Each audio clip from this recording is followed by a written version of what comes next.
Welcome, Hey welcome, there. welcome. Josh, take it away, brother. Hi, guys. Thanks for joining us tonight. If you are new to this platform, new to CalExit, welcome. And really, we want to say welcome. And we're so glad and thankful that you've chosen to join us tonight. Maybe you have heard of CalExit, maybe you haven't, maybe you found us on Mobilize. If you are a chatter, if you want to get into the chat over there in YouTube, we will be also fielding some questions throughout. We'll be probably answering those at the end. So as you have questions, put them in the chat, and we will collect those and circle back at the end. And we want to make sure that everyone there's no crazy, illegitimate, wrong, no bad questions. No, and we just want you to know that you can be here and ask us anything tonight with CalExit. So with that, I want to introduce the CalExit founder, Marcus Ruiz Evans. Marcus. Thanks, Josh. We're getting a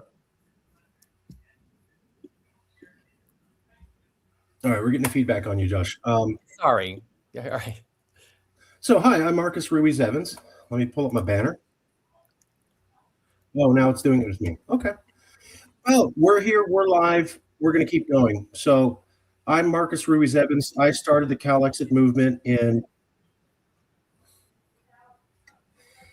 I apologize for the reverb. I'm not sure why that's happening. I'm hoping it's going to work itself out. Anyways.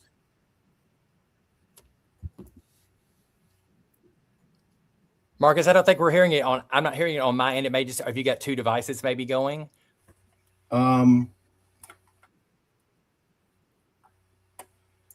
Okay, that was the problem. Sorry. No worries. Thank you, everybody, for coming out. We're here. We're going to walk you through the lobbying plan. Josh has put this all together, and we have a great plan for all of you. We're going to introduce you here in just a minute to J.J. Ames. This is the key part of why we have a plan for success that can happen almost instantly. J.J. Ames has worked for 40 years in Washington, D.C. He teaches American federal government at the university level. He's ran 74 campaigns in 9 different states. He's also a professor of political science, former FEMA head speechwriter, and former head speechwriter for the U.S. Minority Business Development Agency. And he's met many of the political luminaries you've heard of. He's met Biden and Trump personally. Now, I'm going to introduce you to JJ in a second. What you need to know is that the climate right now is the best it's ever been for CalExit. We're going to talk to you about a plan that we have to achieve CalExit in 3 to 5 months. That's right, 3 to 5 months. Now, I got a question today, and it said, are we still doing the ballot initiative? Absolutely. We're still doing the CalExit initiative. But I'm going to quickly explain to you what's happened in the last 3 months. We've been doing the ballot initiative for a decade. And the idea was you collect 600,000 signatures, and then it goes up for a vote, et cetera, et cetera. We had always assumed that we couldn't get any politician in Sacramento to back it. That's why we went with the initiative. And we thought we'd get enough signatures, and then after the initiative passed, politicians would sign on to it. In the last 3 months, that understanding has blown apart. We now believe that we can approach politicians in Sacramento directly, and that we can ask them to pass what's called a resolution. Resolution takes 1 month to pass. What will the resolution say? That the California government thinks it's a good idea to have an official investigation into California sovereignty. That will become global news. The moment the world's 4th largest economy, the official California government, passes a resolution saying they think investigating sovereignty is a good idea, global news. That will compel the governor to call for the special investigation in earnest within 1 month. The governor can call for a special investigation within 1 month. So we're talking about within 2 months, we're having the investigation going, and we're having global news, and everybody's talking about independence. Compare that to the initiative structure. We have to collect signatures, then it would be an additional 6 months to process it, and then there would be a vote about 8 months after that. So with the initiative process, it was a 17-month project. Whereas now with the resolution process, we're talking about moving California to independence and being free of all the terror within 3 to 5 months. We want to get you to help us lobby. We've already made contact with some major politicians and their policy directors. That's all I can tell you at this moment. And I also want to point out what you're going to hear about how to lobby is super easy and fun. Rick C. and Katie Titi are two people who found out about this a month ago, and they've already done all the lobbying we could ask. So it's easy to do. People can do it. I'm going to turn it over now to JJ.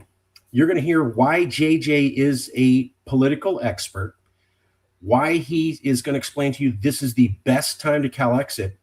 And he's also going to explain to you how we basically, as Josh says, have everything dialed in, laser focused, better than anyone anywhere. JJ Ames. Thanks, Marcus. For those of you who have not been here before, I just want to go through real quickly.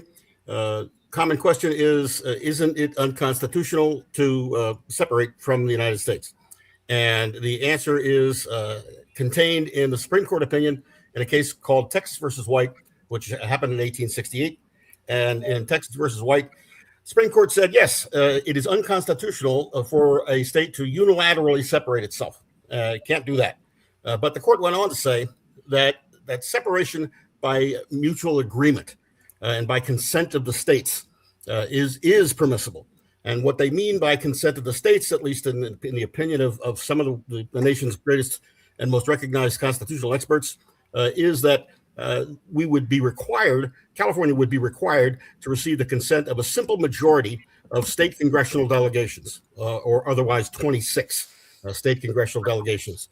At that point in time, we would become, assuming that consent, we were able to obtain that consent, there would be then a period of independence, essentially, where we would be negotiating with the federal government many complex matters.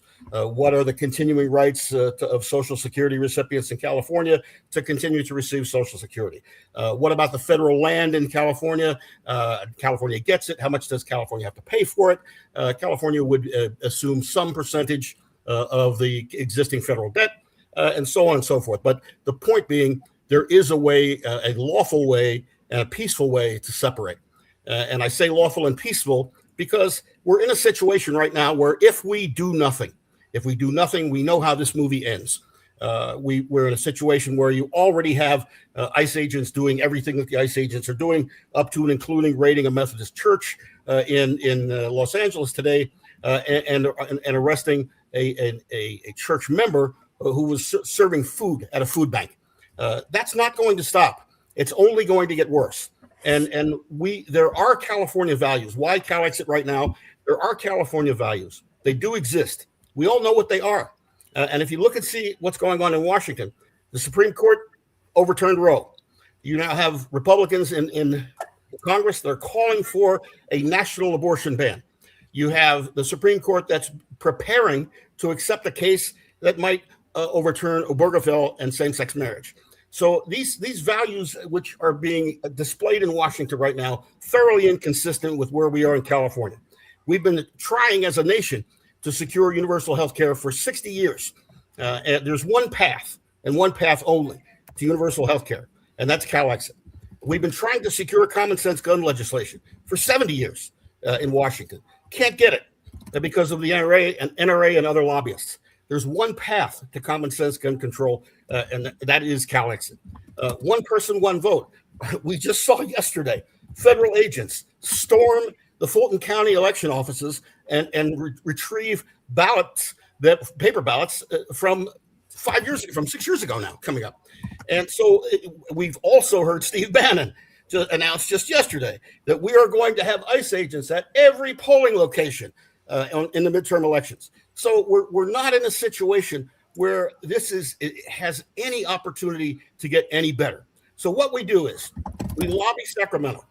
We ask for a resolution, a joint resolution of the California General Assembly and the California Senate, calling for an investigation into all peaceful and lawful means of separation, which we already know what they are.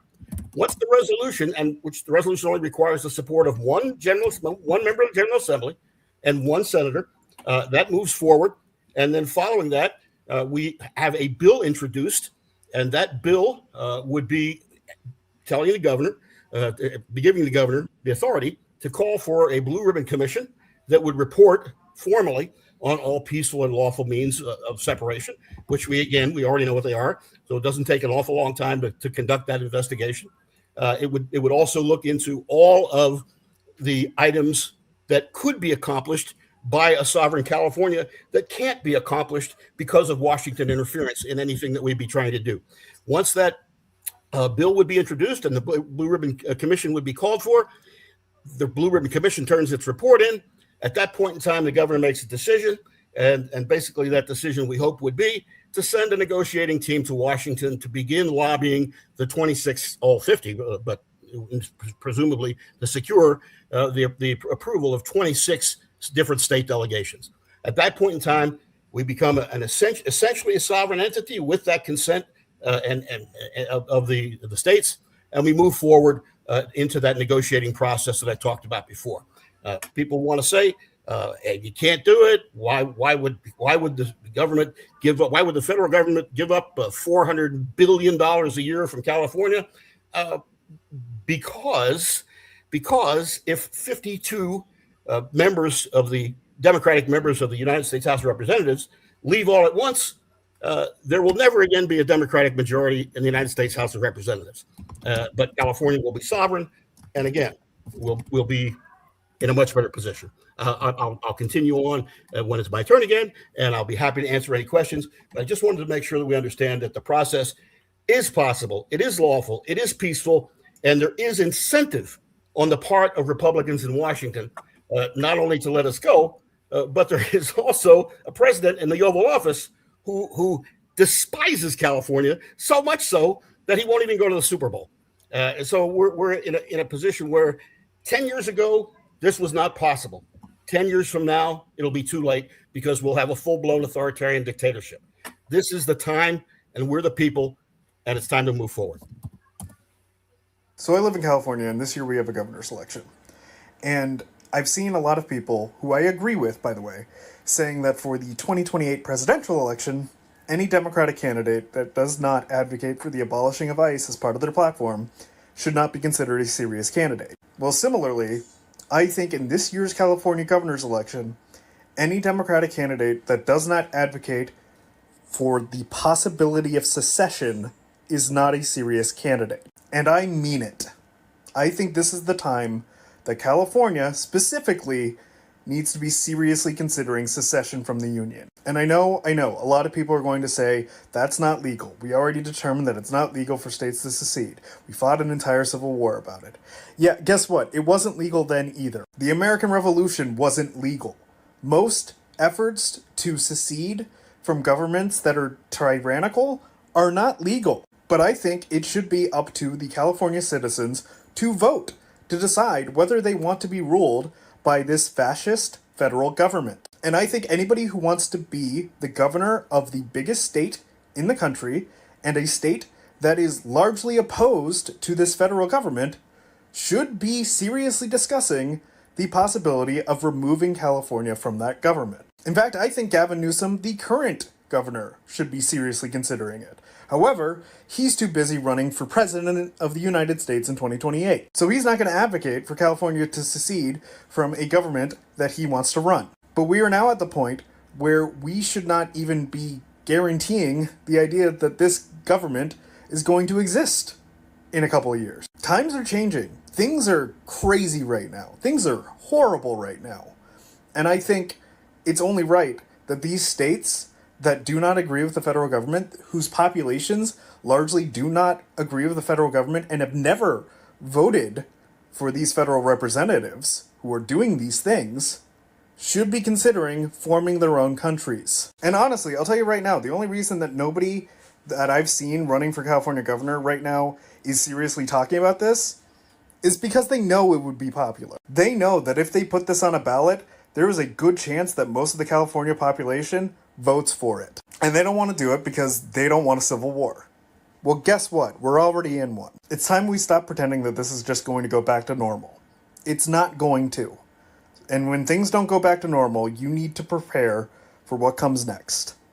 And I think what should be on the table is seceding from the United States.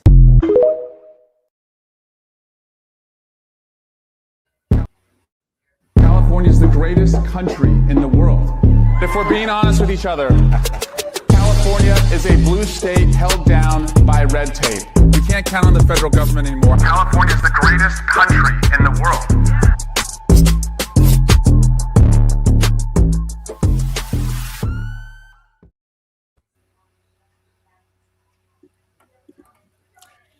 So Awesome. thank you, JJ. And I just wanted, we want to be about what is happening now. We know that we are so inundated with everything in our everyday lives, not only our personal lives and what we do, but also the I guess storm of hour by hour what is happening in our country and in California, and how California and its influence are affected, and how the influence also affects the rest of the country and the world. So we always want to try to capture what is happening now and relate it to CalExit, because we believe that CalExit pretty much checks the boxes all the way down the list, you all. And that's what we want to talk about tonight and in upcoming live streams. So one thing I wanted to share that happened in the last couple of weeks, and it's just part of everything, all the stuff, all of the things that are really authoritarian, that are fascist driven, that are coming straight from Washington, D.C., and the people that are in power now. And there, of course, we're hearing everything. Elections, ICE, healthcare, war, all of those things. And so a couple of weeks ago, this was on the eve of the tragedy of Alex Preddy, and I had the opportunity to speak with Don Lemon. And you all know about Don Lemon, what happened with him this last weekend when he was here in Los Angeles at the Grammys and doing his job. He's someone that has been in it for years, and for 30 years, world renowned, and still is taken by the authorities and charged now by the DOJ. So if I can, I just wanted to share that, and we will move on. Democracy Jesus. It is my strong opinion that we cannot vote our way out of this. Can anyone tell me how we're going to sustain ourselves for 11 more months with the hopes that the authoritarian regime that is in power would even honor the election? Because guess what, guys? Fascists, elections are not really their gig, right? It's not really their thing. It's performative, they're stage theater, but fascists don't leave. They don't leave. So what does that mean for us? Are we going to continue to not realize that it is an us and them? Is it? Are we going to continue to show up with signs and chants when they are still going to shoot us in the face, y'all? That to think that we're going to midterm or vote our way out of this and go back to the old rules. They have written new ones, and they are playing by those. We have got to write some as well. And we're sticking to, this used to work. Yes, this worked in history. The MLK of it all, the gay rights of it all, the women's suffrage of it all. Yes, but we did not have fascists holding the keys. That's the difference. These people do not care. They cannot give less of a fuck about anything that we are doing, because they're like, bring it, because they have the license. They are given the permission to do this, to terrorize us. And the treachery, the tyranny is becoming unbearable for just anyone watching, much less people in the street. So what are we going to do? What are we going to do? They stole the last election. Thank you. Yeah. Thank you, Democracy Jesus. So it really is closer and gets closer and closer than we think to our personal lives, our relationships, whatever industry you may work in or wherever you may live. It is touching us, right? It is reaching into our personal lives, our spaces, and our circles. And what we believe here at CalExit is there are so many things, pretty much everything, right? You guys, that CalExit provides a pretty immediate solution to, and I'm not saying immediate, like in the next day, like once we are sovereign, all of those old fights, that 51-49, just it goes away, you guys. And I know you might think, oh, that sounds a little idealistic. I'm coming from an experience, like many of you, where we have lived in California, and we know the power, the people, the position that we have, and the resources that we have. And there's no reason that we cannot do this. And here's the thing that we keep hearing, and it is very understandable, and very real. And we always want to be real. People are saying, well, what if California is doing this? What about the rest of the country? We just can't leave them.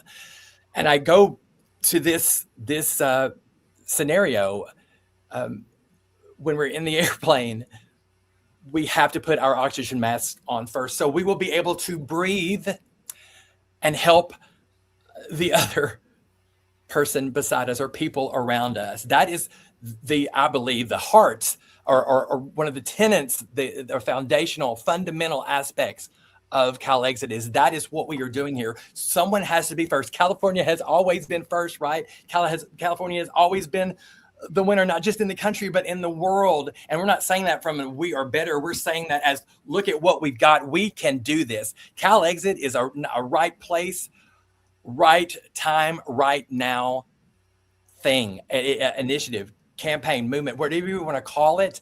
That's why we are so happy and reaching out to people like you guys, and happy that you're joining us tonight, because we need you to help this happen. This is a participation thing, and particularly for Californians. And I've seen some other people on the chat joining. Thank you from other places. Look, this is actually not exclusive at all. This is the most inclusive thing that we could do as a sovereign entity or power, is to do this, and it has never been done before. So please give yourself some grace and think that we have got to do something that has never been done before. And folks like Marcus and JJ have been in the trenches for a while now. So that's why, just kind of a person, that's why I've signed up and come into the kind of the inner sanctum here of CalExit, so we can get this done and reach out to everyone, that like folks that are watching tonight, and we'll make this conversations around your dinner table, and maybe people that you may not have spoke to before at work, things that might come up in a casual conversation. Say, hey, have you heard about CalExit? And just give them the link to the video. That's what we're hoping to establish with these segments and the shows that we're doing every week. So, and what that means, like all of the things that I was mentioning in the video, anything from the elections to ICE and everything that is swirling about, and all of the fascist, authoritarian horrors, right, that we face every day. And so with that, we know that the presence of ICE, the uptick, I guess, that's kind of I would say more of an explosion of every single progressive city, right? And then places around the country that are seeing more of that in their streets. So we really wanted to take a few minutes tonight and tackle that issue, that symptom of the bigger problem or disease, right? Is the what Border Patrol is doing, what ICE is doing, very unlawfully, very unethically, very, very dangerously and criminally. And so I wanted to turn it back over to JJ and or Marcus and let them really explain why ICE would end practically tomorrow with a sovereign California. JJ, pound away, brother.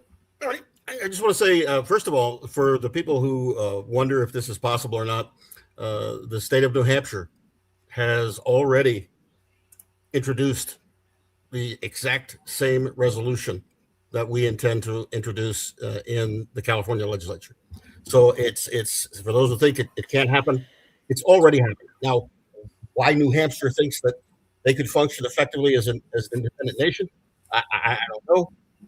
But California being the fourth largest economy in the world, I noticed questions in the chat about military capacity and what have you. Let me assure you that the very first phone call that would come in to the George Washington of a sovereign California would be from NATO. NATO is not going to at all be content with having the fourth largest economy in the world walk away from that defense pact. So would we be allied with NATO? Absolutely. Could we be allied with Canada and Mexico independently? Absolutely. As a sovereign nation, we'll be able to enter into the same trade agreements that the United States enters into with any other nation. We'll be able to enter into the same defense pact that the United States possesses with any other nation.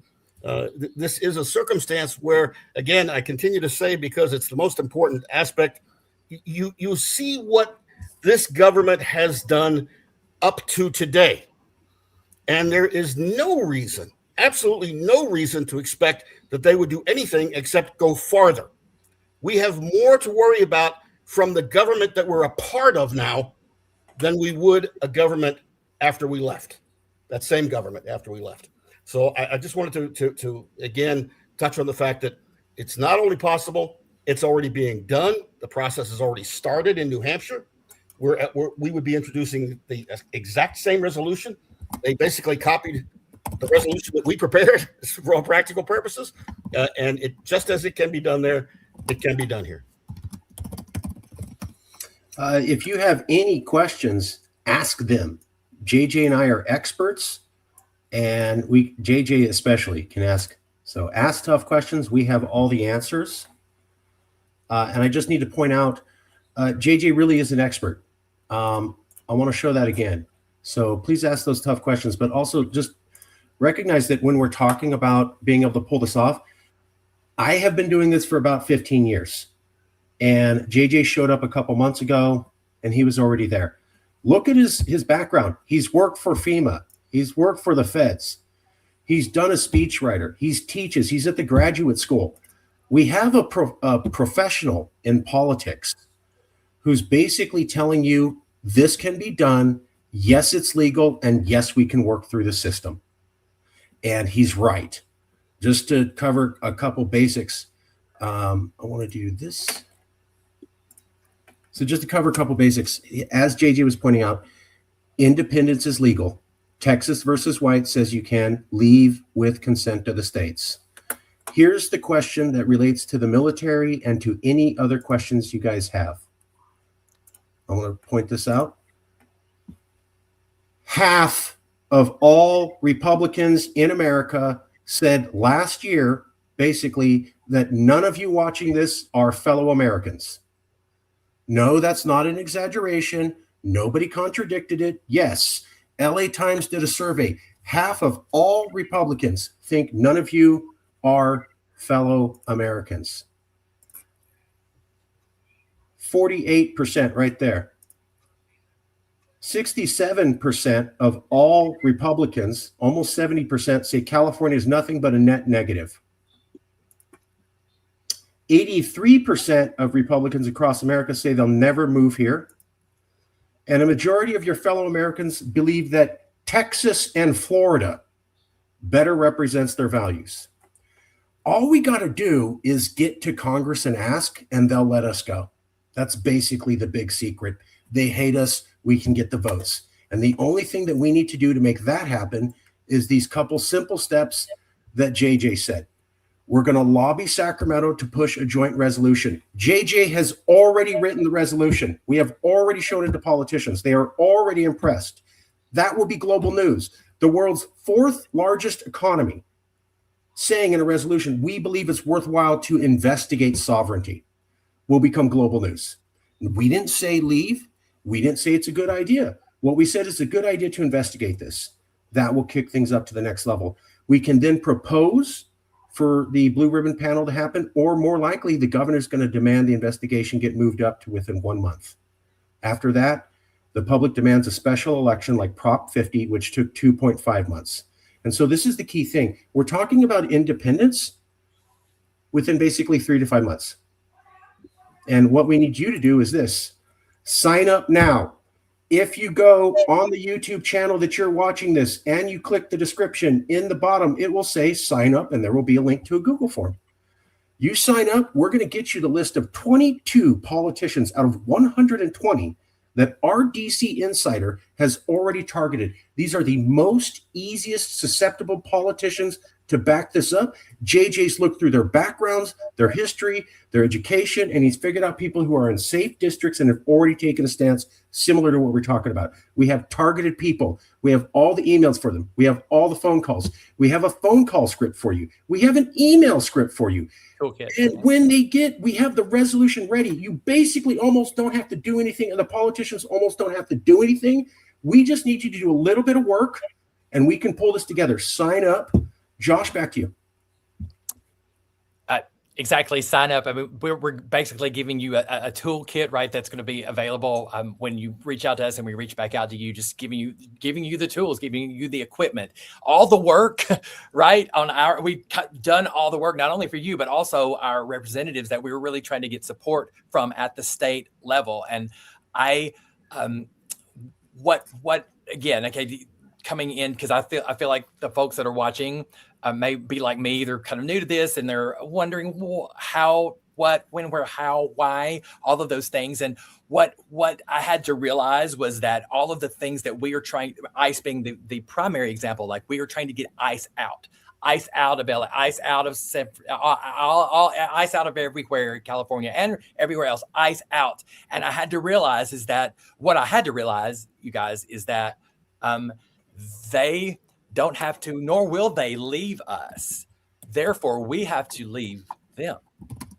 And meaning the federal government and all of the tyranny and the tragedy, right? And so that helped me understand that there's something that, again, it's never been done before, and we have to really believe, because we are California, and look at our history and our present and our future, and that we are ready to do this. There's nothing really holding us back.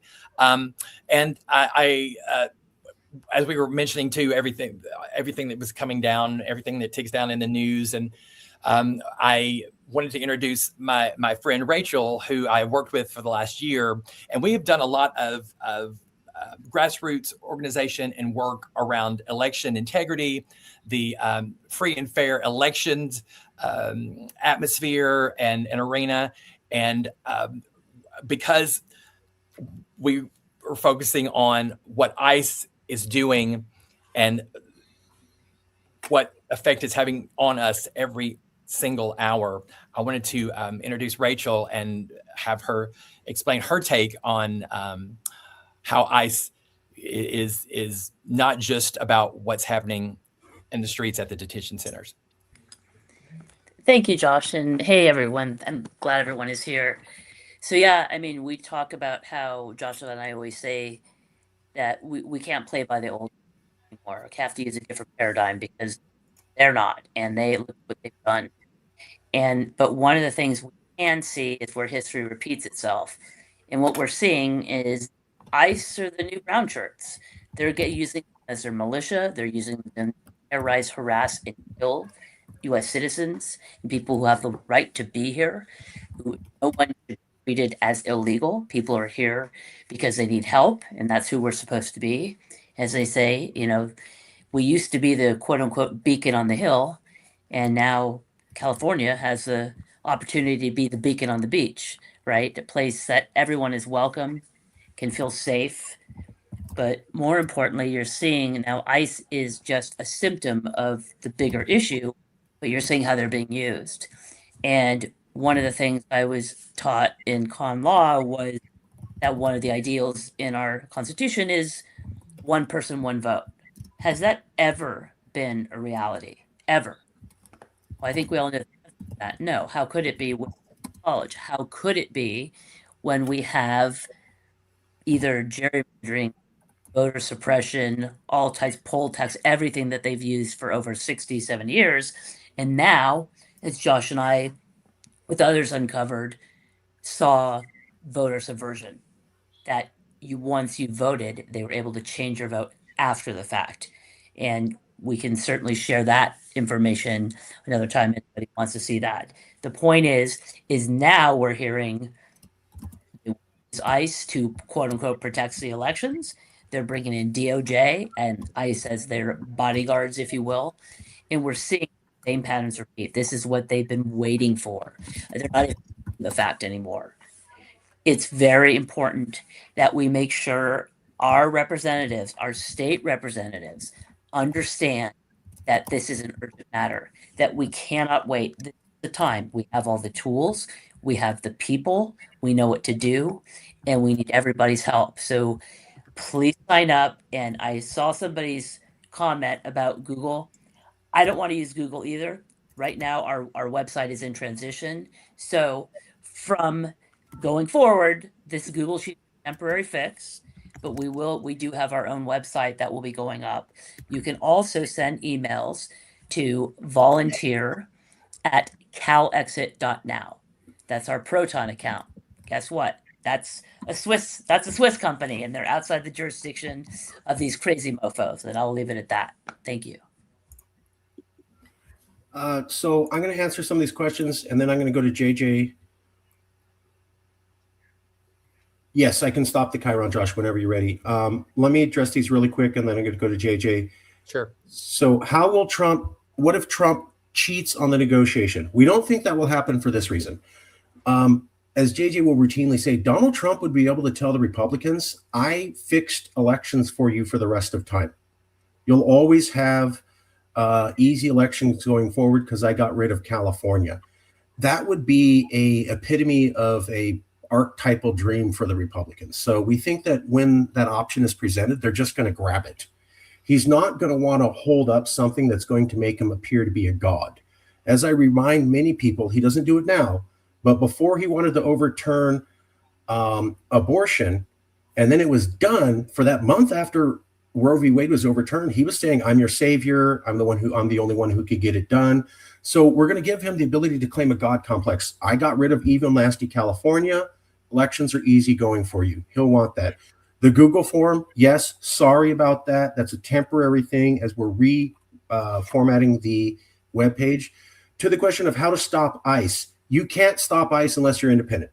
I was already explaining this to somebody. There's articles out there called Soft Secession, and there's a lot of people sending emails on be educated about your rights and be more vocal. None of that will stop ICE. The only thing that would is if state officials are actually going to start arresting them. Guess what? Nobody's doing it. Why? Because they could be charged with insurrection. So the only way, as JJ says, to get rid of ICE is to become independent. Would we need to change the Constitution for California to become independent? I don't personally think so, but JJ thinks we probably would. And what would probably happen is we probably would do a revision of the Constitution just because you're making a new nation. What would being a resident of an independent California look like? Well, simply put, your taxes would be lowered. There wouldn't be destroyed schools, roads. We'd have the best of everything. Remember the 1970s, the Golden State era? We had the best roads, the best universities, the cheapest universities, the best schools, the best of everything. The Golden State era ended when the donor state period started. We would go back to the period that everybody said was the greatest time in California history. And also, I don't think Trump will attack us for doing this. He can't. We're going to legislators, and they'll be proposing it. They're already threatening California legislators. They don't care. Additionally, if you sign the resolution, the initiative, that's private information. He doesn't have access to that. JJ, then we go to Josh. Yeah, Marcus, I want to touch back on the Constitution issue for a second. The answer is categorically yes, there would be a new Constitution. And the reason for that is we're currently operating under a Constitution that was crafted in 1787 by old white men who owned property and no one else. There was no one else in the room. Their wives couldn't even come into Constitution Hall. They were not permitted in the building. This is a situation where California, because what we're promoting is California values, there would be a California Constitution that would reflect California values. Yes, Roe would be codified. Yes, many things that should have been in the Constitution of the United States will be in the Constitution of the sovereign nation of California. So we definitely would recraft a new Constitution, and in our Constitution Hall would be every representative group that makes up California, not one group trying to apply its values and its rights to everyone else. All right. I know there's some more questions, but we're going to go to Josh now real quick. We will keep up with the questions in a minute, but we're going to go to Josh now at this moment.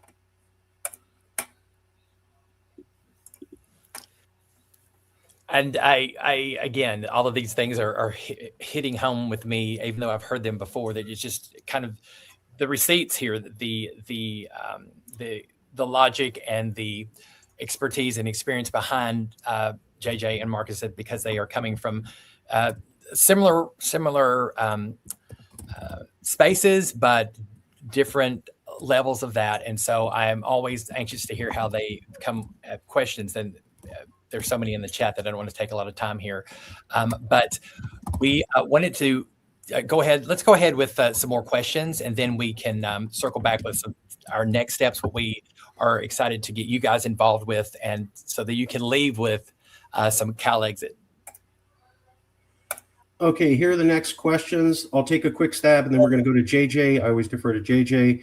One of the questions was, how would the justice system be different in the future? What would the formation of the California government be, and would big companies stay? We would probably have a reformation of the Constitution. That typically happens when making new countries. The other thing that I like to tell people is, when politicians can't blame the federal government, and when all decisions are decided in Sacramento, you can expect a level of accountability you've never seen with politicians ever before. I work in state government. They'll always blame the feds. Any governor candidate who gets in a tough spot will go, oh, my hand's tied with red tape. They won't be able to do that anymore. It's easier to get to Sacramento than DC. You'll be able to hold them to account. So you can expect a lot of reformations on systems. The other thing is, we'll be independent from American influence. Somebody was talking about cops killing minorities. Well, part of the reason BLM was not able to get qualified immunity removed in California law was because the national Democrats, under the control of the National Police Officers Association, shut that down. When we're independent, we can have the bad influences from America gone. Our government may need to change, but I'd also point out to you that the last 3 governors of California travel around the world, sign treaties with foreign countries, trade deals with foreign countries, and have referred to California as a nation state. So we kind of already operate that way. As far as big companies staying, well, if you go to any business and you ask them, how would you like to have 50% of your bureaucracy removed? If we're independent, you don't need to do federal regulations anymore. That's a 50% reduction in regulation. Additionally, how would you like to have your business income taxes lowered? Everybody says, I would move to California. You would have a boom in California. Additionally, if companies can just go to Sacramento to get a compliance and don't have to go to Sacramento and the feds, they also win. So this is a boom for business. JJ. No, I couldn't agree more, Marcus. I think that in terms of the structure of the justice system, the structure of the government, these are all matters that would be taken up at the California Constitutional Convention. And I go back to people who say, oh, it's a Constitutional Convention, blah, blah, blah, blah, blah. You have to understand something, that the Koch brothers, when they formed the Koch Political Institute about 60 years ago, their goal was to secure control of enough state legislatures to call for a new constitutional convention, because the Constitution that we have right now wasn't benefiting old white men who own property enough. If you imagine what kind of constitution we would end up with if we were still a part of the United States and the Koch brothers had been successful, and in 2012, they were two state legislatures away from calling for a new constitutional convention. And if Republicans gained control, again, of that number of state legislatures, anytime, while we're still a member of the United States of America, there would be a new constitution. And instead of having a constitution that occurred, that was crafted in 1787, we would have a constitution crafted by people who were more right-wing, farther to the right, more conservative, more reactionary than the people who drafted the Constitution we're operating under right now. So all of the things that people are concerned about in terms of how would the government look, how would big companies stay, what are the benefits, what are the burdens, what are the rights and responsibilities of the citizens, those are all to be worked out. But because of who we are and what we are in California, we would end up with a constitution that respected the rights of all. There is one, we talk in the United States about life, liberty, and the pursuit of happiness. For who? We talk about land of the free and the home of the brave while people are getting shot in the face on city streets. You know, we can't continue to exist under this current Constitution. We can't continue to exist as part of the United States of America, because guess what? We're not the United States of America. We're the untied states of America. That's who we are. We are 51-49, 49-51 with a government that is intent on controlling fake elections. Who is Donald Trump's idol? His idol is Vladimir Putin. Have you seen the results of elections in Russia recently? That will be the result of elections in the United States, and that's why we need to get the hell out of here. Okay. So some of the other questions were, you're going to love this, JJ, because this is your thing.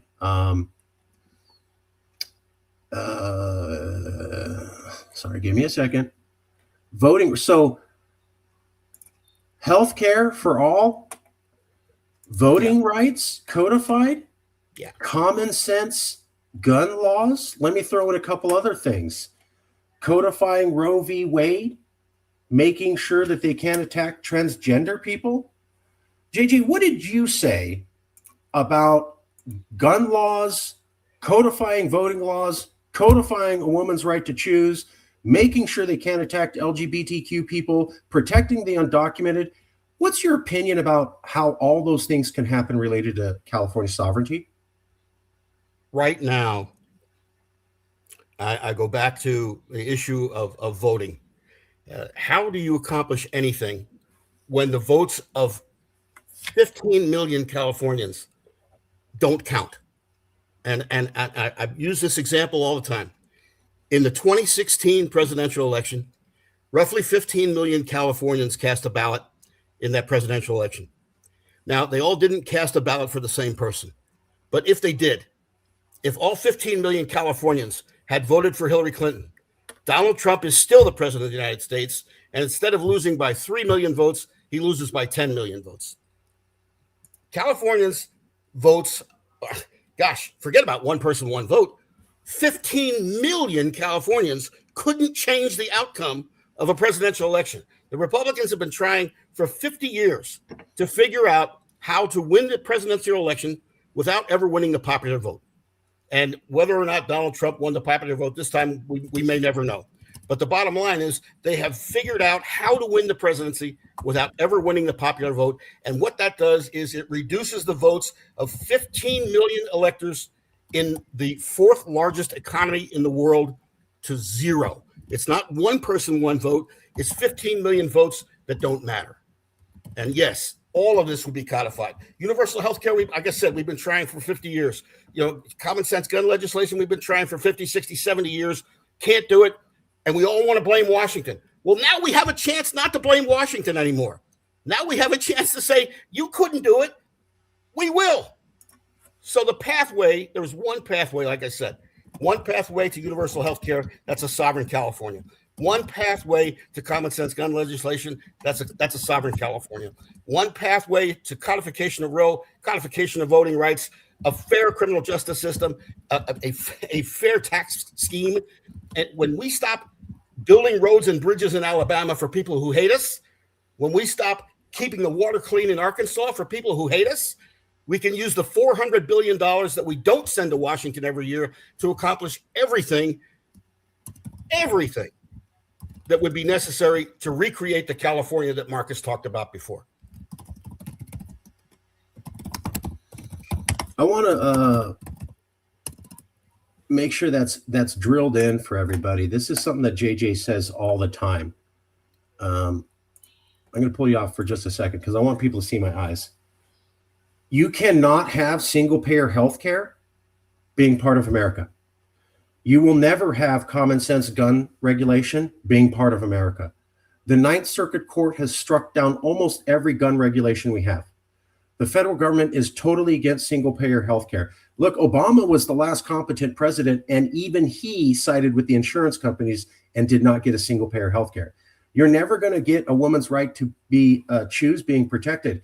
The Republicans are going to push for a national abortion ban. And you're never going to be able to prevent LGBTQ people and trans people from being attacked because somebody got some new idea. We're never really going to have good schools because we don't have the money, because we're a donor state of $80 billion to 35 people. We're never really going to have good roads because we're a donor state. So if you want healthcare, if you want common sense gun laws, if you want a woman's right to choose, if you want no more tax on LGBTQ, if you want no more tax on trans people, if you want good schools, if you want good roads, if you want to not be part of the madness, there's only one way to achieve that. And that's a sovereign California. Look, I went to the single payer healthcare meeting last night. And they're like, we're going to go and get up in Sacramento and we're going to get everybody to back single payer healthcare by threatening to primary them. And I go, how are you going to pay for it? And they go, oh, don't worry about it. They're going to raise taxes on you. And then here's the thing they didn't explain to anybody. When they got all these people to back single payer healthcare, you still have to ask Donald Trump for permission to make it happen. So even if you pass that bill, you're still stuck by the federal rules. There's no way out. Let's go to a few more questions. These were the next round of questions. I'll take a shot and then we'll go to JJ. We already covered the justice system. I think there would have to be reforms. Look, when you look at Singapore and you look at Israel, I'm not talking politics, but whenever you have a group of people form a new nation, they have the stage where they have to go and kind of attempt to right all the wrongs. You can't really get a body politic excited about forming a new nation and saying, yeah, and we're going to drag all the same old garbage into that. So there will have to be some reform. The government probably too, but like I said, California already operates as a nation. Big companies won't leave because their taxes are going to go down, the regulation is going to go down, and the responsiveness from government is going to go up. Additionally, California loses billions of dollars being tied to America. People around the world will not buy our technology products, software, laptops, smartphones, because they feel the American government will spy on them. So we lose billions just being associated. Secondly, whenever America wants to invade a country like Venezuela or Iraq, we are the #1 destination for foreign investment, foreign students, and foreign vacationers. That all goes away when America does stupid stuff. So we lose. And by the way, when Donald Trump does a trade war with China and when Joseph Biden continues that trade war, we lose because we're dramatically dependent on international trade. So as far as business goes, expect a gigantic boom. As far as population control after we separate, California lost a congressional seat. We can afford to have a couple million people move back and we'd be just fine. Social Security, as long as you are an American citizen, and our plan is for you to have dual American and California citizenship, they cannot take away your Social Security check. By law, they have to send it to you. And if they did, we're already independent and we could cover it with an additional $100 to $400 billion. As far as military bases, that's up to negotiation. One option is that America could have their bases, but they would pay us. There's a tiny country called Djibouti. America pays them $350 million a year for a tiny spot of land. We'd be getting somewhere on the order of $5 billion in payment. Or we can negotiate for them to leave. Finally, housing, yes. We're not going to address the homeless crisis unless we're independent. Why? Federal regulations, and we can't stop people from being shipped here from other states. So we fix homelessness. Guess what? New York, Texas, Iowa ships more homeless here. We had 50% of the homeless because we made that? No, because we had problems affording our own people, and then they shipped more here. So we could actually limit who gets to come in and take care of benefits, and benefits would go up for the first time ever. Additionally, you're looking at water. There'd have to be some reform. It'd be one of those issues like the genocide against the indigenous and racism against Black people that would have to be addressed before we move forward. JJ. I just want to add, too, that for the folks that are concerned about water, there are separatist movements that are forming, in Oregon and Washington already. And there have been people who suggested to me, why don't you get together with Oregon and Washington? Well, somebody's got to get the ball rolling. Once we get the ball rolling, then we can do whatever we want to from that perspective. And that would make the water issue a moot point. Social Security you've covered. On the housing issue, I just want to add that when you retrieve $400 billion that we're not paying, not just once, but every year. So in 5 years, that's $2 trillion not going to Washington, that stays in California. And it would likely be our tax base would likely be even higher at that point. We'd be even producing more revenue. So we could very, very, very easily construct a plan, which we've already discussed internally, about the construction of hundreds of thousands of low and middle income houses.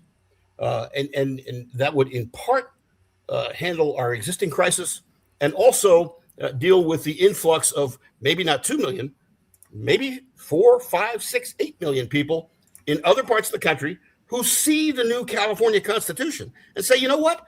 Those are my values. That is where I need to be. And they'll bring themselves, their families, their businesses to California. And again, we'll be recreating not the American dream, because guess what?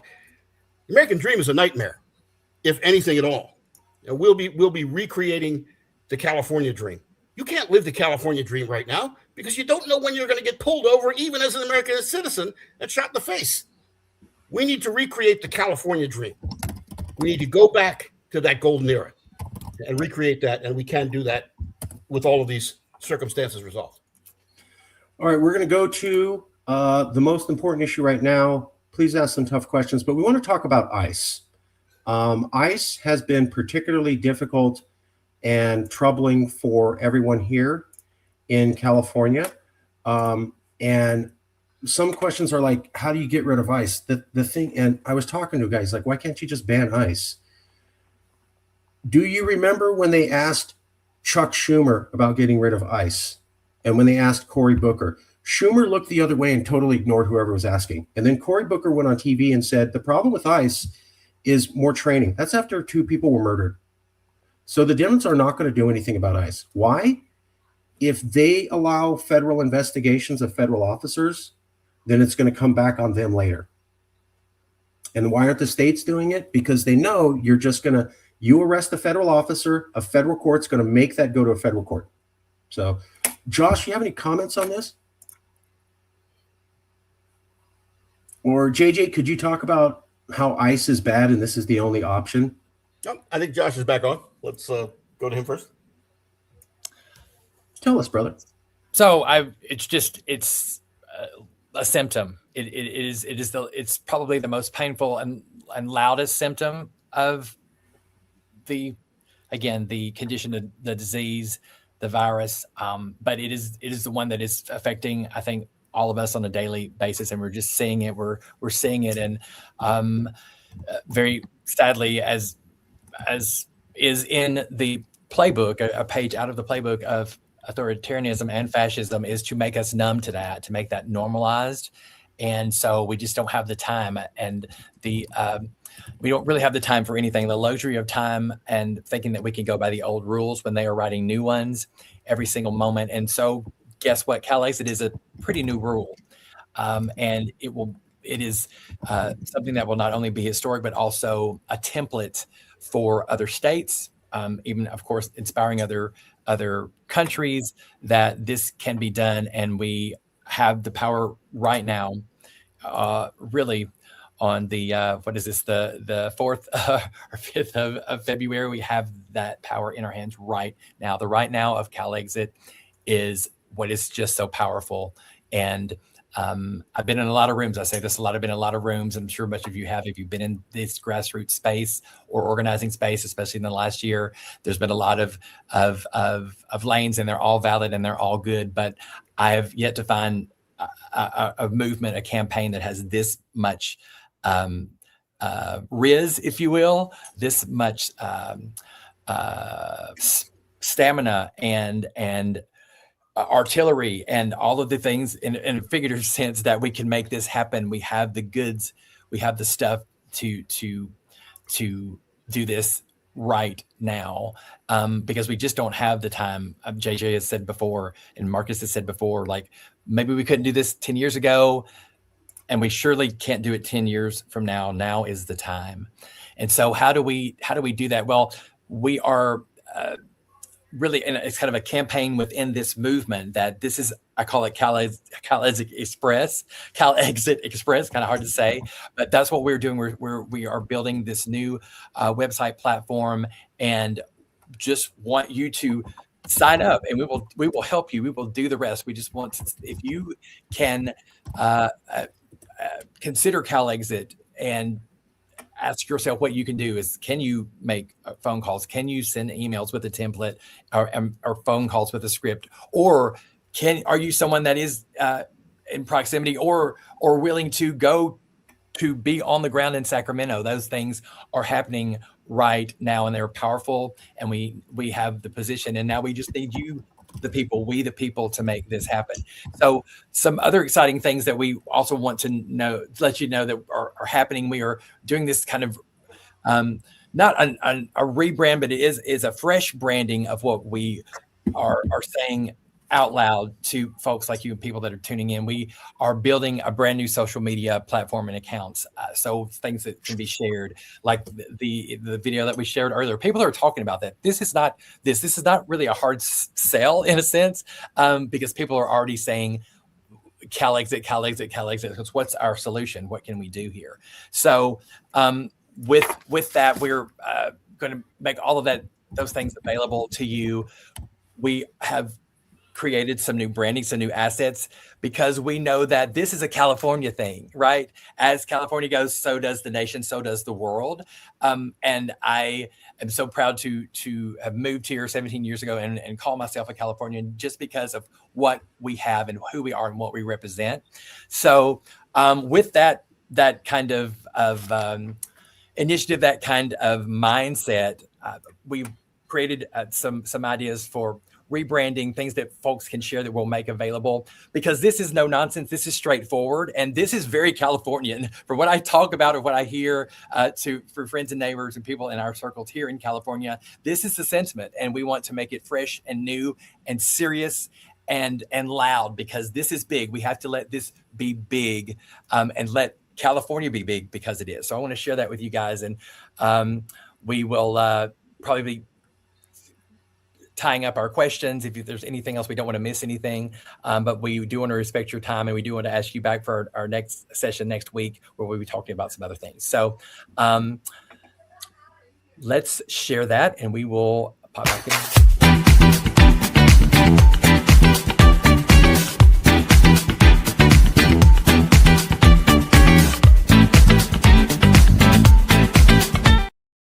Sorry, Mark, can you take that? Sorry, let's start it again. My bad. Go ahead.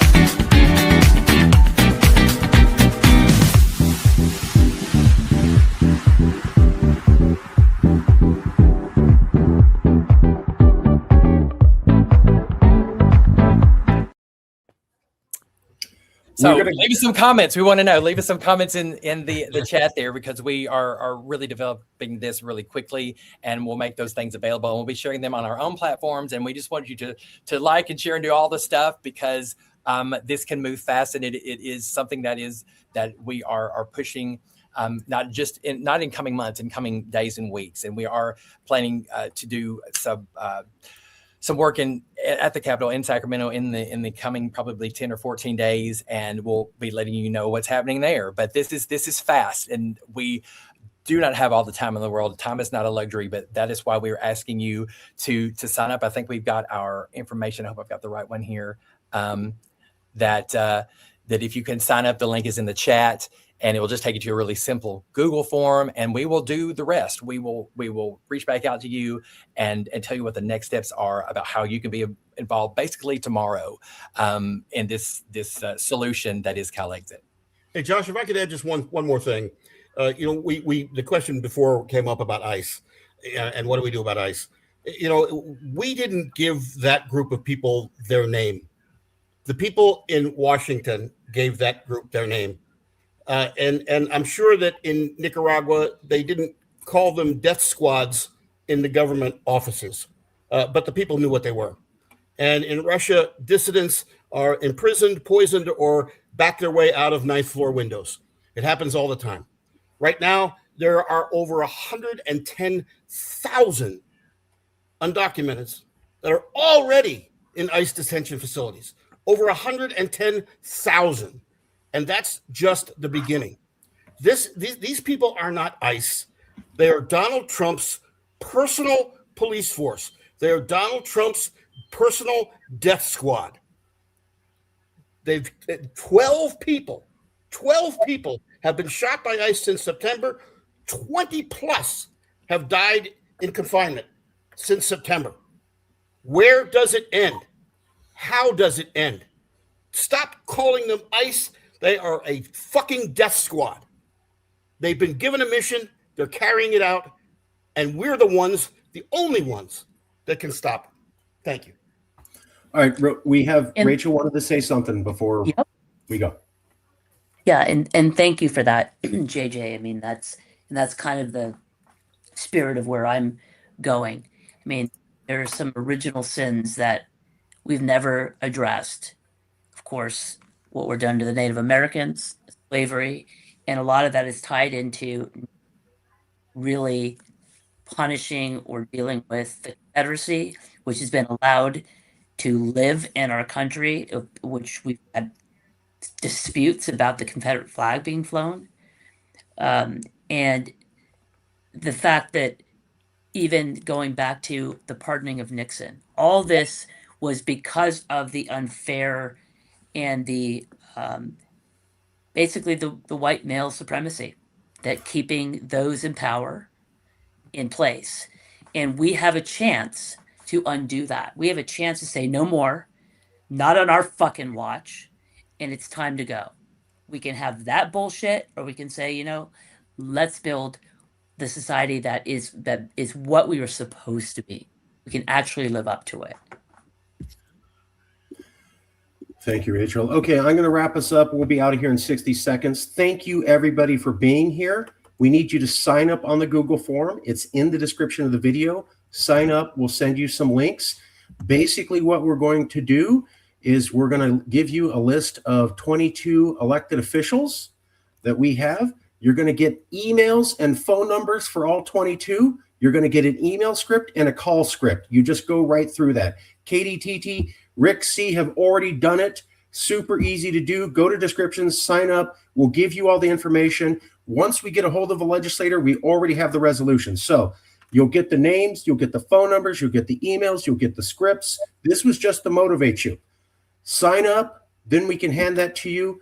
We're going to leave it there. I know there was some more questions.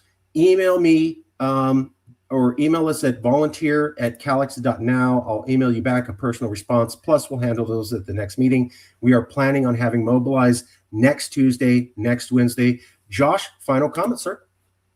So again, we this is an us thing. This is not spectator sport. This is a participatory thing, and that you're here tonight. We know that's already half the battle just getting here.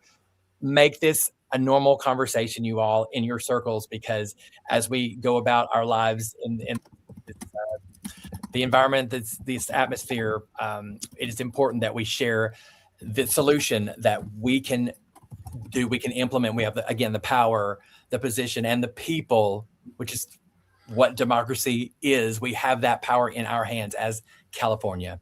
Thank you guys for joining us tonight. We'll leave it Thank there. you. Thank you, everybody. Thank everybody for being here. Thank you. Bye-bye. Everybody on the team, stay here. Stay with me for a second. I'm just going to end the stream. Thank you all.